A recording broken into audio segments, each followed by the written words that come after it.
Hello నమస్తే, నేను మీ Srinivas.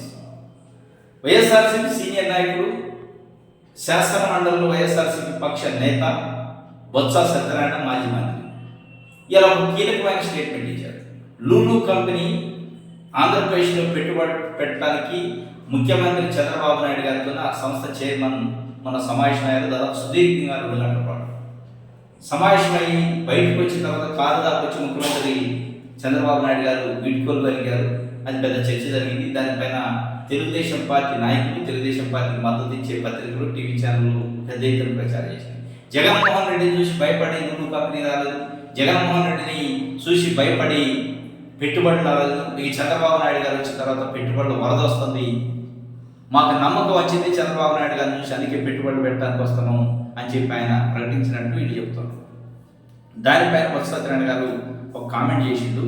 Lulu company వాస్తవంగా జగన్మోహన్ రెడ్డి గారు ముఖ్యమంత్రిగా ఉన్నప్పుడు కూడా పెట్టుబడులు పెట్టడానికి వచ్చింది, కానీ మేమే వద్దని తిరస్కరించడం. ఆయన ఇచ్చిన ఆఫర్ బాగలేదు.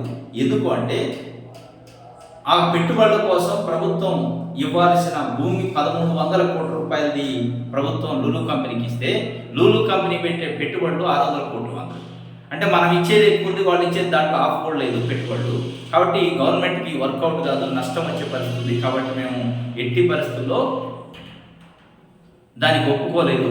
కానీ చంద్రబాబు నాయుడు గారికి అవన్నీ అవసరం లేదు, లూలు కంపెనీ బాగే ఆయనకు కావాలి, కానీ రాష్ట్రం బాగు, ప్రజలు వాళ్ళు అవసరం లేదు, కాబట్టి ఆయన ఒప్పుకొని ఉండొచ్చు. మేము ఆ రోజు తిరస్కరించడానికి కారణం అది అని బొత్స సత్యనారాయణ చెప్తారు.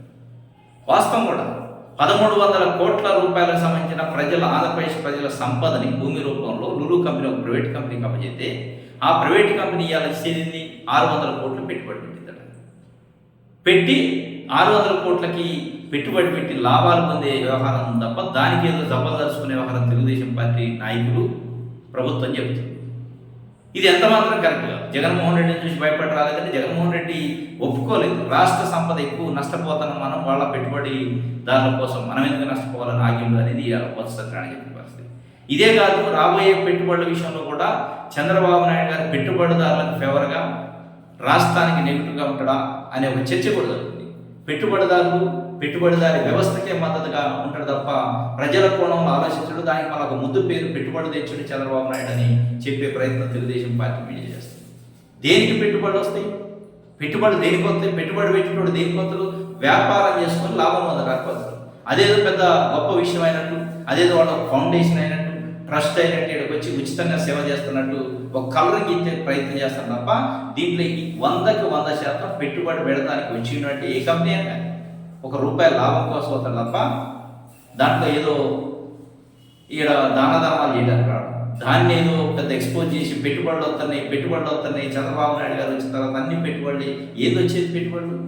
పెట్టుబడులు కాదు రావాల్సింది, ప్రజలకు సంపద రావాలి, ప్రజల అకౌంట్లలో సంపద రావాలి, ప్రజల సంపద పెరగాలి. అది పెరగట పెట్టుబడిదారుల సంపద పెరుగుతుంది, దానికి సంబరాలు పండుగలు చేసుకునే పరిస్థితి అలా ప్రభుత్వం చేస్తుంది. కాబట్టి ఆయన చాలా మాజీ మంత్రి బొత్స సత్యనారాయణ గారు చాలా సీరియస్గా చెప్పిండు. లూలు కంపెనీ ఆ రోజు వద్దనడానికి కారణం ఇది. ఈ రోజు కూడా మళ్ళీ అదే పద్ధతిలో వస్తారు వాళ్ళు. మనం ఇచ్చే భూమి విలువ కంటే వాళ్ళు పెట్టే పెట్టుబడులు తక్కువ ఉంటే దాంట్లో డౌట్ లేదు అని ఆయన చెప్పిండు. ఇది ఈరోజు జరుగుతున్న అప్డేట్ లూలు కంపెనీ పైన. చూద్దాం భవిష్యత్తు లేదు.